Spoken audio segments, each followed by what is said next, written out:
Hello dear students, welcome to Proton the chemistry class. मेरा नाम है जय दैया और आज हम लोग बात करने वाले हैं ऑप्टिकल आइसोमेरिज्म के नेक्स्ट लेक्चर के बारे में। आज हम लोग ये डिस्कस करेंगे कि जो प्रोजेक्शन फार्मूला होता है वो क्या होता है और हम लोग किस किस तरीके से किसी भी मॉलिक्यूल को जो है हम रिप्रेजेंट कर सकते हैं। यहाँ अगर हम बात करें तो हमें दो टाइप के प्रोजेक्शन फार्मूला देखने को मिलते हैं। जो पहला टाइप होता है हमारे पास वो होता है वेज डैश प्रोजेक्शन, जो कि हम लोग पहले ही देख चुके हैं। एंड जो सेकंड हमारे पास में आएगा उसको हम लोग बोलते हैं फिशर प्रोजेक्शन। एक प्रोजेक्शन आप लोगों ने और देखा होगा जिसको हम लोग बोलते हैं सोहर्स प्रोजेक्शन, न्यूमैन प्रोजेक्शन। ये जो प्रोजेक्शन होते हैं ये हम कन्फर्मेशन में यूज़ करते हैं। आप यहाँ पर भी ड्रॉ कर सकते हैं, लेकिन जैसा कि मैंने आपको कन्फर्मेशन में बताया था कि जो हमारे पास में फिशर प्रोजेक्शन होता है, फिशर प्रोजेक्शन किस तरीके से करेक्टली ड्रॉ करा जाता है और हम वेज डैश प्रोजेक्शन को फिशर प्रोजेक्शन में किस तरीके से कन्वर्ट करते हैं, या अगर हमारे पास में न्यूमैन प्रोजेक्शन है तो न्यूमैन को किस तरीके से कन्वर्ट करेंगे, इन सब का कन्वर्जन किस तरीके से करा जाएगा आज हम इस वीडियो के अंदर सीखेंगे कि ये सारे कन्वर्जन, ये जो प्रोजेक्शंस होते हैं ये कैसे ड्रॉ करे जाते हैं और इन सब में क्या डिफरेंसेस होते हैं। ठीक है, तो लास्ट क्लास में हम लोगों ने डिस्कस करा था कि जो हमारे पास में मॉलिक्यूल्स होते हैं उसमें हम कायरलिटी को कैसे चेक करते हैं, हम ये कैसे आइडेंटिफाई करते हैं कि जो कंपाउंड हमें दिया गया है वो ऑप्टिकली एक्टिव होगा या फिर इनएक्टिव होगा। उसमें मैंने लास्ट में, अगर आप लोगों ने कंप्लीट देखा हो तो मैंने आपको एक बात बोली थी। क्या बोली थी? मैंने ये बोला था कि वहाँ हम लोगों ने एक्सिस ऑफ सिमेट्री और जो अल्टरनेट एक्सिस ऑफ सिमेट्री है वो डिस्कस नहीं करी। तो उसके बाद में ये जस्ट वीडियो आ रहा है, तो मैंने बीच में मैंने आपको बोला था कि मैं इसके ऊपर एक छोटा सेपरेट वीडियो हम लोग लेकर के आएंगे जिसमें आपको डिटेल में एक्सप्लेन करा जाएगा axis of symmetry, alternate axis of symmetry क्या होती है। लेकिन हमने अपलोड नहीं करा है उसको। हम लोग क्या करेंगे, जब ऑप्टिकल पूरा एंडिंग पे चला जाएगा तो मैं आपको एक सेपरेट वीडियो दे दूंगा जिसके अंदर हम अल्टरनेट एक्सिस ऑफ सिमेट्री और एक्सिस ऑफ सिमेट्री को डिस्कस कर रहे होंगे। क्लियर है? सो आज के इस वीडियो के अंदर हम स्टार्ट कर रहे हैं प्रोजेक्शन फार्मूला। तो हम लोग हेडिंग डाल लेते हैं प्रोजेक्शन फार्मूला की। प्रोजेक्शन फार्मूला क्लियर है? अब ध्यान से देखना, देखो ये कोई थ्योरी वाला पार्ट तो है नहीं कि इसमें हमें कुछ थ्योरीज याद करनी पड़ेगी। वैसे अगर मैं बात करूँ बुकिश लैंग्वेज तो आपको हमेशा ही मिलती है बुक्स के अंदर, एंड इसके अंदर थ्योरी भी हम लोग लिख सकते हैं, लेकिन देखो आपको वो थ्योरीज और याद करने की ज़रूरत नहीं पड़ेगी।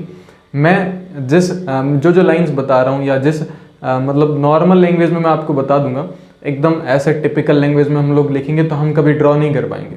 तो मैं आपको एक सिंपल सा तरीका बताऊंगा कि कैसे ड्रॉ करे जाते हैं और उनको कन्वर्ट कैसे करे जाते हैं, क्या क्या करेक्ट रूल्स होते हैं। वो रूल्स कभी पूछे नहीं जाएंगे आपसे, ठीक है? और अगर पूछे भी जाते हैं तो आपको नॉर्मल लैंग्वेज में अगर याद होगा तो आप आराम से उसको टिक कर देंगे।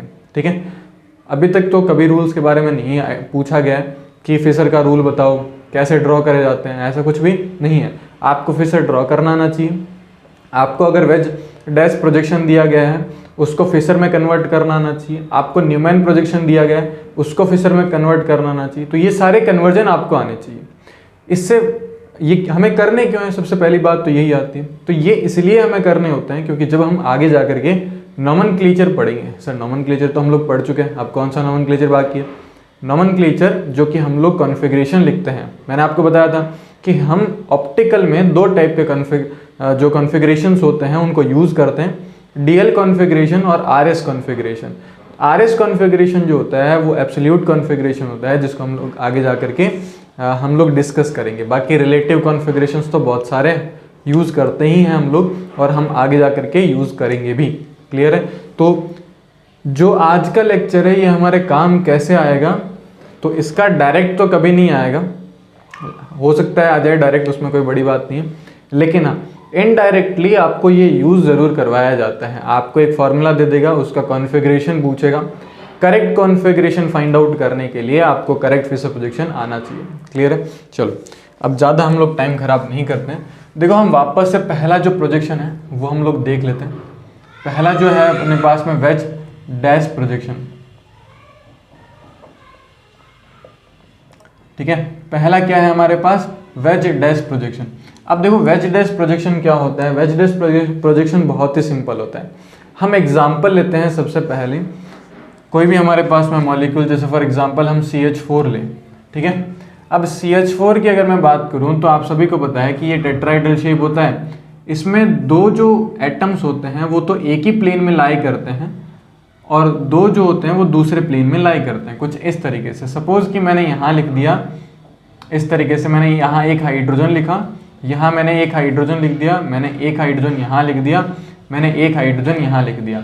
ये वाली जो डार्क वाली साइड होती है इसको आप लोग क्या बोलोगे, इसको आप लोग बोलते हो वेज लाइन। क्या नाम देते हो इसको आप लोग, वेज लाइन। जबकि ये जो डॉटेड आपको दिख रहा है इसको आप लोग बोलते हो डैश लाइन, है ना। ये जो बहुत सारे डैश आपको दिख रहे हैं, अब इनका मतलब क्या होता है, तो वेज का सिंपल सा मीनिंग होता है कि जो ग्रुप वेज पोजीशन पर लगाया हुआ होता है, इसका मतलब सिंपल है कि ये वाला जो ग्रुप है ये जो ऑब्जर्वर है या जो व्यूअर है उसके तरफ होगा। तो हम लोग लिख सकते हैं टूवर्ड्स टू द ऑब्जर्वर, ठीक है। तो ऑब्जर्वर के सामने होता है, ऑब्जर्वर के पास होता है। और जो डैश लाइन होता है इसका मतलब सिंपल सा होता है away from the observer, clear है। तो बहुत ही सिंपल सा तरीका है, इस तरीके से हम लोग लिख सकते हैं। तो अभी तो हमारे पास में देखो ये वाला जो सेंटर है ये कायरल सेंटर नहीं है। मैं आपको एक दो एग्जांपल्स और देता हूँ हम कैसे कन्वर्ट करते हैं। तो ये हो गया हमारे पास में veg dash projection. Veg dash को मैं फिशर में कन्वर्ट करने वाला हूँ, कैसे कन्वर्ट करा जाएगा ये ध्यान से देखें। देखो सेकेंड अगर मैं बात करूँ तो मैं यहाँ लिख देता हूँ, सेकेंड हमारे पास में है फिशर प्रोजेक्शन,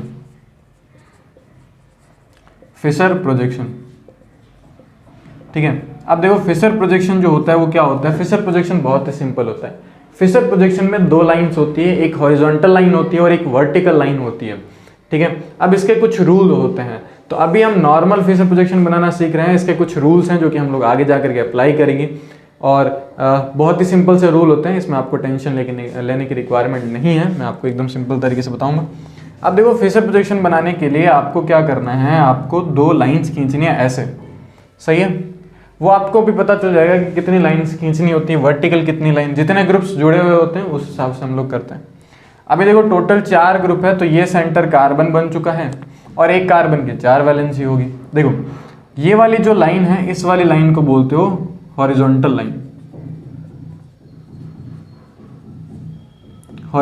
लाइन, और ये वाली जो लाइन आपको दिख रही है ये है वर्टिकल लाइन, ठीक है। अब जो हॉरिजॉन्टल लाइंस होती हैं, ध्यान रखना हॉरिजॉन्टल लाइंस हमेशा क्या मिलेगी आपको, हमेशा आपको कुछ इस तरीके से मिलेगी, ठीक है। और जो हमारे पास में वर्टिकल लाइंस होती है ये हमेशा डैश में मिलेगी आपको कुछ इस तरीके से। तो हॉरिजॉन्टल लाइन आपको आगे की तरफ आते हुए दिखेगी और जो वर्टिकल लाइंस होगी वो पीछे की तरफ जाती हुई दिखेगी। यानी कि यहाँ हाइड्रोजन, यहाँ हाइड्रोजन, यहाँ हाइड्रोजन और यहाँ हाइड्रोजन, ये ग्रुप बन जाएगा। तो इस तरीके से हम लोग क्या कर सकते हैं, वेज एंड डैश कन्फर्म या जो हमारे पास में प्रोजेक्शन है इसको हम लोग कन्वर्ट कर सकते हैं, किसके अंदर, फिशर में कन्वर्ट कर सकते हैं। अब इसमें तो आपको देखो क्लियर कट नहीं समझ में आ रहा होगा कि कैसे कन्वर्ट करें, तो हम लोग एक एग्जाम्पल लेते हैं जो कि एक कायरल सेंटर है और कैसे हम लोग इसको बना सकते हैं और क्या मिस्टेक आप लोग इसमें कर सकते हो कि आपका जो आंसर आएगा या फिर जो स्ट्रक्चर बनेगी वो गलत बन सकती है। तो हम एक एग्जाम्पल लेते हैं, हमने दोनों प्रोजेक्शन सीख लिए। सो एग्जाम्पल हम लोग लेते हैं, मान लो हमारे पास में, मैंने आपको एक एग्जाम्पल दिया कुछ इस तरीके से, ठीक है। यहाँ कुछ इस तरीके से दे दिया मैंने और यहाँ कुछ इस तरीके से लिखा है मैंने डैश पे, और सपोज करो कि मैंने यहाँ जो है क्या लिख दिया COOH और यहाँ मैंने लिख दिया है H, और मान लो कि हमने यहाँ जो है, चलो OH लिख देते हैं इसको, और मैंने यहाँ लिख दिया है H और मैंने यहाँ क्या लिख दिया है NH2, सही है। इस तरीके से हम लोग लिख सकते हैं। अब ध्यान से देखें, ये तो हमारे पास में कौन सा सिस्टम हो गया, वेज डैश प्रोजेक्शन हो गया। वेज डैश प्रोजेक्शन से हमें किस में बदलना है इसको, हमें इसको बदलना है फिशर प्रोजेक्शन में। तो फिशर प्रोजेक्शन में बदलने के लिए आप जो है मॉलिक्यूल को इस साइड से देखेंगे, आप किसी भी साइड से देख सकते हैं, लेकिन आप ऐसा नहीं करेंगे कि आपने एक बार तो इस साइड से देखा और दूसरी बार उस साइड से देख रहे हो, ठीक है। अभी तो इसमें एक ही कायरल सेंटर आ रहा है, ऐसे बहुत सारे कायरल सेंटर हों तो उसमें आपको साइड चेंज नहीं करनी है। मैं अभी आपको एग्जांपल दूंगा कैसे। तो इसका तो बहुत ही सिंपल है, इसका किस तरीके से बनेगा देखो, ध्यान से देखना। अगर आप इसको इस साइड से देख रहे हो, ठीक है, थोड़ा सा मैं आपको अच्छे से बता देता हूँ, ध्यान से देखना आप लोग। देखो एक बॉन्ड ऐसे निकला हुआ है जो कि यहाँ मिलेगा आपको COOH, और इसी के प्लेन में जस्ट आपको जो मिलेगा वो कुछ इस तरीके से मिलेगा। सही है, तो आप क्या करना, ये जो आपको दोनों लाइंस दिख रही है इसको तो वर्टिकल पर रख देना। ठीक है, क्या करना है, ये जो दोनों लाइंस मिल रही है ना आपको, इसको तो क्या करना है, वर्टिकल पर रखना है। फिर बचे जो ग्रुप्स होंगे उनको आप लोग क्या कर दोगे, हॉरिजॉन्टल पर रख दोगे। अब रूल ये कहता है कि जितने भी कार्बन की चेन होती है, जो पेरेंट कार्बन की चेन होती है, उसको हमेशा वर्टिकल लाइन में रखा जाता है, और हम IUPAC नेमिंग के अकॉर्डिंग रखते हैं, IUPAC नंबरिंग के अकॉर्डिंग रखते हैं। क्या बोला मैंने, कि जो पेरेंट कार्बन चेन है उसके सारे के सारे कार्बन वर्टिकल लाइन पर होने चाहिए, प्लस अगर हम देखें तो वो IUPAC नंबरिंग के अकॉर्डिंग होना चाहिए। ऐसा नहीं कि ऊपर CH3 लिख दिया नीचे COOH है, तो नंबरिंग फिर नीचे से चालू होगी, तो उसको हमें घुमाना पड़ेगा। वो सारे मैं अभी आपको एग्जांपल्स करवाऊंगा, तो अभी के लिए ध्यान से देखें आप लोग। ठीक है, आप चाहो तो यहाँ पे क्या लिख सकते हो, आप चाहो तो यहाँ पे देखो CH2OH भी लिख सकते हो, CH2OH। ठीक है, ये ऐसा ग्रुप हमने लगा दिया। अब देखो यहाँ आपके पास में दो लाइंस बन गई, एक लाइन वर्टिकल, दूसरी लाइन हॉरिजॉन्टल। देखो वर्टिकल पर पहले आपको क्या लिखना है, COOH, और यहाँ क्या लिखना है, CH2OH।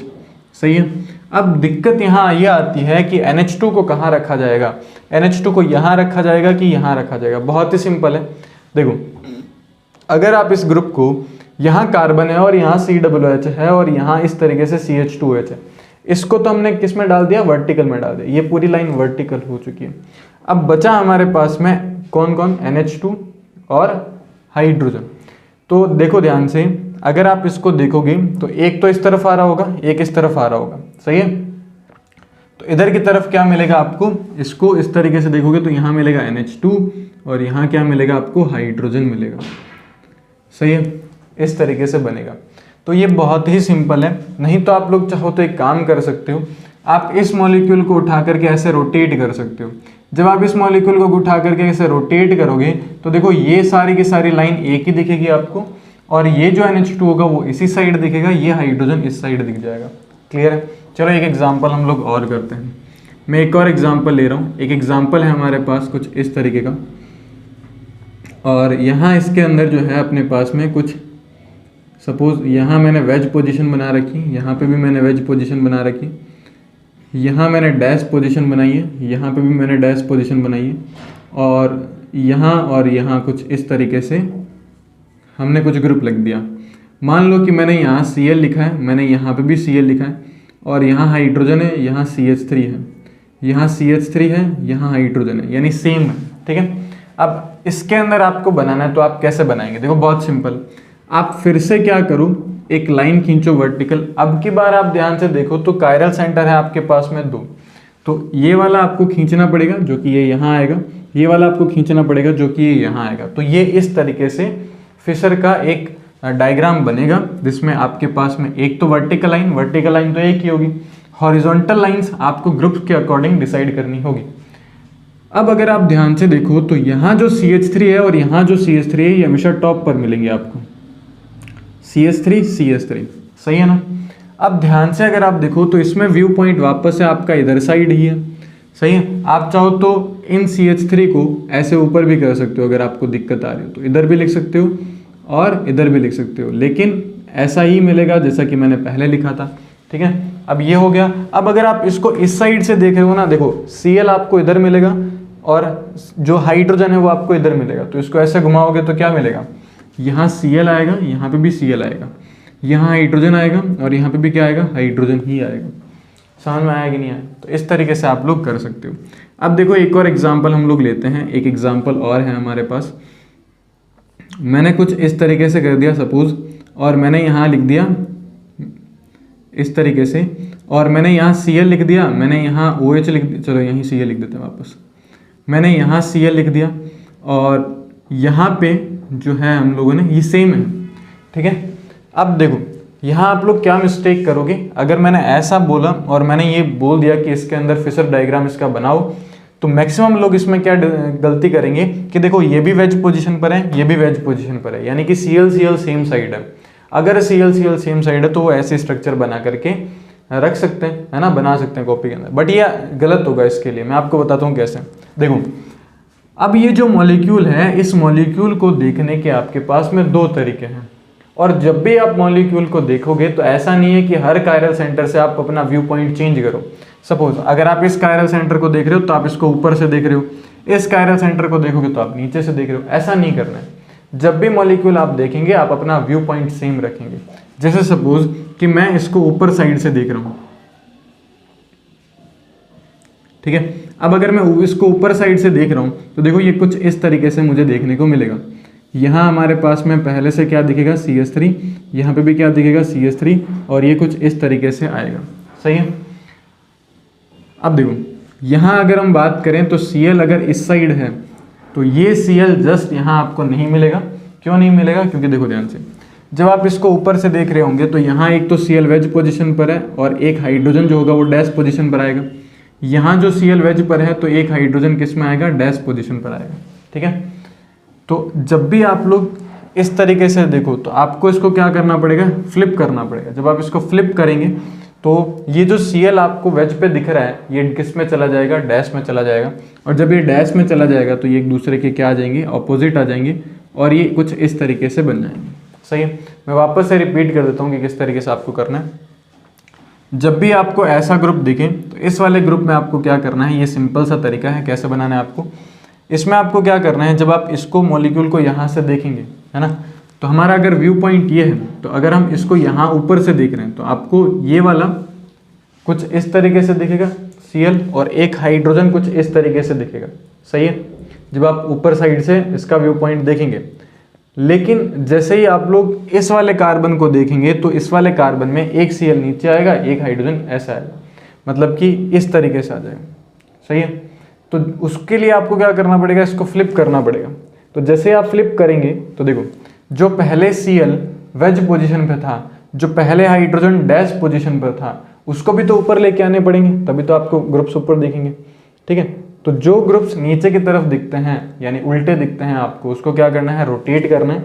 और रोटेट करते ही आपको क्या दिखेगा, एक जो प्रोजेक्शन है पूरा अच्छे से कंफर्म हो जाएगा, क्योंकि जो Cl पहले वेज पे था अब वो चला जाएगा डैश पे। तो देखो डैश पे आ गया, और डैश पे आके ये एक दूसरे के क्या हो चुके हैं, अपोजिट हो चुके हैं, क्योंकि पहले वाले कायरल सेंटर पर Cl वेज पोजीशन पर चला जाएगा और जो सेकंड वाले कायरल सेंटर है उस पर किस पे चला जाएगा, डैश में चला जाएगा। क्लियर है। तो इस तरीके से आप लोग कर सकते हो, ये बहुत ही सिंपल है, इसमें कोई डिफिकल्ट नहीं है।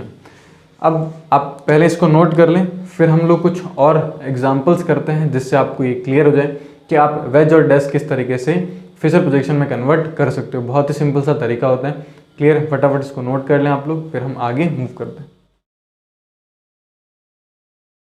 चलिए अब हम आगे कुछ एग्जांपल्स देखते हैं, और इस वीडियो के अंदर हम सिर्फ और सिर्फ क्या कर रहे होंगे, हम वेज डैश को फिशर प्रोजेक्शन में कन्वर्ट करना सीख रहे होंगे। मैं आपको यहाँ पे कॉन्फ़िगरेशन के बारे में नहीं बताऊंगा। RS कॉन्फ़िगरेशन और जो हमारे पास में DL कॉन्फ़िगरेशन होता है, इनको हम लोग नेक्स्ट वीडियो के अंदर डिस्कस करेंगे, और उसी के अंदर मैं आपको बता दूंगा कि जो करेक्ट फिशर प्रोजेक्शन होता है वो किस तरीके से बनाया जाता है और क्या यूज़ होता है करेक्ट फिशर प्रोजेक्शन का, कि अगर हम करेक्ट फिशर प्रोजेक्शन ना बनाएं तो क्या कॉन्फ़िगरेशन चेंज हो सकता है, और किसी भी मॉलिक्यूल में कॉन्फ़िगरेशन कितने स्विच करने से, या हम बोल सकते हैं कितने ग्रुप्स को शिफ्ट करने से जो है वो चेंज होता है, वो सब हम लोग उसी में देखेंगे, क्योंकि उसमें आप अच्छे से लिंक कर पाओगे। अभी मैं आपको स्विचिंग बताऊंगा कि इवन स्विच करने पर क्या होता है, ऑड स्विच करने पर क्या होता है, तो अभी आप उसको अच्छे से क्लियर नहीं कर पाओगे क्योंकि कॉन्फ़िगरेशन के बारे में आपको आइडिया नहीं होगा, है ना। मॉलिक्यूल को देख के आपको लगेगा कि सभी आइडेंटिकल है, लेकिन ऐसा नहीं होगा। आपको कॉन्फ़िगरेशन चेक करना पड़ेगा कि कब कब कॉन्फ़िगरेशन सेम रहता है और कब कॉन्फ़िगरेशन चेंज हो जाता है, और हमें स्विचिंग कब करनी होती है, कब नहीं करनी होती है, और करनी होती है तो कितनी करनी होती है, वो भी हम लोग सीखेंगे। और हम किसी मॉलिक्यूल, जो हमें मॉलिक्यूल पहले से दिया गया है, उसमें अगर हम स्विच कर दें तो किस तरीके से आंसर में चेंजेस आते हैं वो भी हम डिस्कस करेंगे। तो अभी के लिए कुछ एग्जांपल्स हम लोग डिस्कस करते हैं। देखो मैं आपको एक बहुत सिंपल सा एग्जांपल देता हूँ। कुछ इस तरीके का कंपाउंड है, और मैंने यहाँ पे जो है आपके लिए आयोडीन लिख रखा है, और मैंने यहाँ डैश में लिख रखा है Cl, और मैंने यहाँ फिर लिख रखा है मैंने आयोडीन, और फिर मैंने यहाँ वेज पोजीशन पर लिख रखा है Cl। आपको ये बताना है कि इसका फिशर प्रोजेक्शन कैसे बनेगा। देखो बहुत सिंपल है, मैं आपको बताता हूँ कैसे। अगर आप ध्यान से देखें तो कितने सेंटर है, पहले आप लोग एक वर्टिकल लाइन बना लो। ये मैंने वर्टिकल लाइन बना ली। सेंटर कितने, 1 2 3 4 सेंटर है, यानी 4 हॉरिजॉन्टल लाइन्स आएंगी। ये 4 हॉरिजॉन्टल लाइन्स आ चुकी हैं। अब इसमें आपको क्या करना है, ऊपर तो आपको क्या दिखेगा बताओ, CH3, इधर भी आपको क्या दिखेगा, CH3, ये कुछ इस तरीके से। अब अगर आप ध्यान से देखेंगे तो आपको यहाँ पे ग्रुप्स लगाने हैं, तो आपका व्यू पॉइंट जो है वो कुछ इस तरीके से होना चाहिए, यानी कि आप इसको कुछ इस तरीके से देख रहे हो,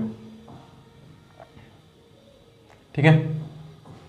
तो आपका जो व्यू पॉइंट है वो इस डायरेक्शन में है, यानी ऊपर से देख रहे हो। जब आप ऊपर से देखेंगे तो आयोडीन आपको कहाँ मिलेगा, यहाँ मिलेगा, ठीक है। और हाइड्रोजन आपको कहाँ मिलेगा, यहाँ मिलेगा। देखो कैसे, मैं आपको बताता हूँ। अगर आप यहाँ से चालू करें तो आप जब यहाँ से चालू करेंगे तो सिंपल सी बात है कि एक जो आयोडीन होगा वो इधर होगा, और एक जो आपके पास में हाइड्रोजन होगा वो कुछ इस तरीके से होगा। जैसे ये वापस नीचे की तरफ जाएगा तो ये उल्टा हो जाएगा। अब देखो यहाँ पे जो Cl आपके पास में डैश पर है, Cl डैश पर है तो वो इधर की साइड आएगा, और जो आपके पास में हाइड्रोजन होगा वो वेज पे आएगा। जैसे इसको घुमाएंगे आप लोग तो ये डैश वाला किस में चला जाएगा, वेज में चला जाएगा। तो बस अगर डैश वाला वेज में चला जाएगा तो Cl अब की बार यहाँ आ जाएगा, इसमें आयोडीन फिर से यहाँ आएगा, लेकिन ये वाला Cl अब यहाँ आ जाएगा। सही है क्या? तो देखो बहुत ही सिंपल सा तरीका है, क्या करना है मैं आपको वापस से बताता हूँ। अब मैं आपको एक सिंपल सा पॉइंट बता रहा हूँ, उस पॉइंट को आप लोग ध्यान रखेंगे। देखो जब भी आपको ऐसे सिस्टम दिए जाते हैं, इन सिस्टम में आप लोग क्या करेंगे, आपको अपना ये लाइन ध्यान से सुनना है, इसी लाइन से आप आंसर बना पाओगे। आपको क्या करना है, अपना व्यू पॉइंट एक ही रखना है। ज़रूरी नहीं है कि आप इसको ऊपर से देख रहे हैं, आप इसको नीचे से भी देख सकते हैं, ठीक है। वो रखना आपको एक ही है, ऐसा नहीं बार बार चेंज करोगे। सपोज कि हम लोग इस मॉलिक्यूल को ऊपर से देख रहे हैं, ठीक है। तो जब हम ऊपर से देखेंगे तो देखो ये वाले तो आपको एकदम सही दिखेंगे, लेकिन नीचे वाले तो क्या दिखेंगे आपको, ऐसे दिखेंगे नीचे की तरफ, है ना, ऐसे नीचे। बाकी तो ऊपर दिखेंगे, और दूसरा वाला नीचे दिखेगा, फिर वापस ऊपर दिखेंगे, फिर वापस नीचे दिखेंगे, ऐसे ही होगा। तो आपको क्या करना है कि जो भी नीचे आपको ग्रुप्स दिखते हैं, ठीक है, उनको स्विच कर देना है। अगर वो वेज है तो उसको डैश कर देंगे, डैश है तो उसको वेज कर देंगे। क्लियर है? उससे आपका आंसर एक्यूरेट इस तरीके से आपको मिल जाएगा। क्लियर है? तो इसमें मेरे हिसाब से आपको कोई ज़्यादा दिक्कत नहीं होगी। एक दो एग्जाम्पल्स और कर सकते हैं हम लोग। मैं आपको एक और एग्जाम्पल दे रहा हूँ, ध्यान से देखें आप लोग कैसे बनाया जाएगा इसको। देखो मैंने आपको कुछ इस तरीके से दिया, मैं न्यूमैन प्रोजेक्शन आपको दे रहा हूँ। न्यूमैन प्रोजेक्शन में मैंने यहाँ CH3 लिख दिया, मैंने यहाँ Br लिख दिया, मैंने यहाँ हाइड्रोजन लिख दिया, मैंने यहाँ Br लिख दिया, मैंने यहाँ CH3 लिख दिया, और मैंने यहाँ जो है वो हाइड्रोजन लिख दिया। सही है? अब आपको क्या करना है, इसका फिशर प्रोजेक्शन बनाना है। तो इसका फिशर प्रोजेक्शन बनाने के लिए आपको सबसे पहला काम करना पड़ेगा कि आपको सोहर्स बनाना पड़ेगा। तो सोहर्स कुछ इस तरीके से आएगा, देखो ध्यान से, ये सोहर्स बन गया। बताओ यहाँ क्या दिख रहा है आपको, CH3, यहाँ पे भी क्या दिख रहा है आपको, CH3, यहाँ आपको क्या दिख रहा है बताओ, Br, और यहाँ क्या दिख रहा है, हाइड्रोजन, यहाँ क्या दिख रहा है, Br, और यहाँ क्या दिख रहा है, हाइड्रोजन। सही है? अब अगर आप ध्यान से इसको देखेंगे तो दोनों कायरल सेंटर एक दूसरे के ऑपोजिट हैं। तो बस बहुत ही सिंपल सा तरीका, आप क्या करो, दो सेंटर बना दिया आप लोगों ने। यहाँ आपको क्या मिलेगा, CH3, यहाँ पे भी आपको क्या मिलेगा, CH3। अब अगर आपका व्यू पॉइंट कुछ इस तरीके से है तो देखो एक Br तो एक साइड मिलेगा आपको, यानी अगर आपने इस आगे वाले Br को इधर लिखा है तो अगला वाला Br यहाँ मिलेगा, और ये हाइड्रोजन यहाँ आएगा, ये हाइड्रोजन यहाँ आएगा। तो बहुत ही सिंपल सा तरीका है, इस तरीके से आप इसको क्या कर सकते हो, कन्वर्ट कर सकते हो। समझ में आया कि नहीं आया? तो बहुत सिंपल सा तरीका होता है ये। और एग्जाम्पल्स की अगर मैं बात करूँ तो किस तरीके से आप इसको कन्वर्ट कर सकते हो, तो मैं आपको क्या है कि कुछ एक एग्जाम्पल दे रहा हूँ, उसमें आपको क्या करना है, मतलब फिशर प्रोजेक्शन बनाना है। तो फिशर प्रोजेक्शन बनाना है तो उसके लिए आपको क्या करना पड़ेगा, यहाँ कुछ इस तरीके से दिया गया, ठीक है, और इसके अंदर आपको यहाँ पे और यहाँ पे और यहाँ डैश पे और यहाँ पे भी डैश में दिया गया है। यहाँ Br दिया गया है, यहाँ फ्लोरीन दिया गया है, यहाँ क्लोरीन दिया गया है, और यहाँ ड्यूटेरियम दिया गया है। सही है? अब इसमें आपको क्या करना है, इसका फिशर प्रोजेक्शन बनाना है। बताओ बहुत ही सिंपल सा तरीका, आप क्या कर लो, पहले 4 कायरल सेंटर बना लो। अब देखो यहाँ आपके पास में CH3 होगा, यहाँ पे भी आपके पास में CH3 होगा। सही है? अब अगर आपको इसको क्या करना है, इसका बनाना है, तो आप अपना व्यू पॉइंट क्लियर रखो। हम इसको टॉप से देख रहे होंगे तो Br आपको यहाँ दिखेगा, ये फ्लोरीन बताओ क्या होगा, जस्ट उल्टा हो जाएगा। अगर ये वेज पर है तो किस पे चला जाएगा, डैश पे, तो डैश पे जाएगा तो इसका जस्ट अपोजिट होगा, फ्लोरीन। बताओ ये डैश का तो डैश ही रहेगा, तो अगर ये डैश है तो ये यहाँ चला जाएगा। सही है? बताओ ये डैश किस में चला जाएगा, वेज में चला जाएगा, तो यहाँ ड्यूटेरियम यहाँ आ जाएगा, बाकी आप हाइड्रोजन जोड़ दो। सही है। तो इस तरीके से आप जो है बहुत सिंपल तरीके से वेज डैश प्रोजेक्शन को फिशर प्रोजेक्शन में कन्वर्ट कर सकते हो। ये ज़्यादा डिफिकल्ट नहीं होते हैं। एंड इसका जो एप्लीकेशन पार्ट आएगा जो कि हम लोग नेक्स्ट क्लास में डिस्कस कर रहे होंगे, नेक्स्ट क्लास में हम लोग ये पढ़ेंगे कि जो RS कॉन्फ़िगरेशन होता है वो किस तरीके से असाइन करा जाता है। DL कॉन्फ़िगरेशन को हम लोग बाद में पढ़ेंगे। वैसे DL कॉन्फ़िगरेशन बायोमोलिक्यूल में सबसे ज़्यादा यूज़ होता है जब आप लोग अमीनो एसिड्स पढ़ते हैं, ठीक है, और आप लोग कार्बोहाइड्रेट्स पढ़ते हैं तो उसमें ज़्यादा यूज़ करा जाता है D और L कॉन्फ़िगरेशन को। लेकिन फिर भी हम लोग यहाँ DL कॉन्फ़िगरेशन को स्टडी करेंगे। तो DL कॉन्फ़िगरेशन और RS कॉन्फ़िगरेशन का जो टॉपिक रहेगा वो हम लोग अगले लेक्चर के अंदर डिस्कस करेंगे। ये एकदम बेसिक सा लेक्चर था जिसमें हम लोगों ने ये डिस्कस करा कि फिशर प्रोजेक्शन किस तरीके से बनाया जाता है। हालांकि इसमें हम लोगों ने बहुत सारे केस तो डिस्कस नहीं करे हैं एंड इसमें हम लोगों ने इतने ज़्यादा एग्जाम्पल्स भी नहीं करे, ना ही इनके एप्लीकेशन देखे हैं, ठीक है। लेकिन जो नेक्स्ट वीडियो आएगा उसमें हम इसको कनेक्ट करेंगे। इसको मैं लंबा इसलिए नहीं कर रहा, मैं इसमें RS कॉन्फ़िगरेशन हम लोग नहीं डिस्कस कर रहे, DL कॉन्फ़िगरेशन नहीं कर रहे। उसका कारण ये कि ये लंबा बन जाएगा, फिर उसके अंदर आपकी कनेक्टिविटी भी नहीं रहेगी। तो नेक्स्ट वीडियो के अंदर आप लोग थोड़ा सा वेट करें जिसमें हम लोग RS कॉन्फ़िगरेशन और को डिस्कस कर रहे होंगे। वीडियो को हम लोग यहीं कंप्लीट करते हैं। आई होप आप लोगों को ये वीडियो पसंद आया होगा। अगर आपको ये वीडियो पसंद आया तो प्लीज़ वीडियो को लाइक करें, चैनल को सब्सक्राइब करें एंड अपने फ्रेंड्स के साथ में ज़रूर शेयर करें। मिलते हैं नेक्स्ट वीडियो के अंदर, तब तक के लिए गुड बाय।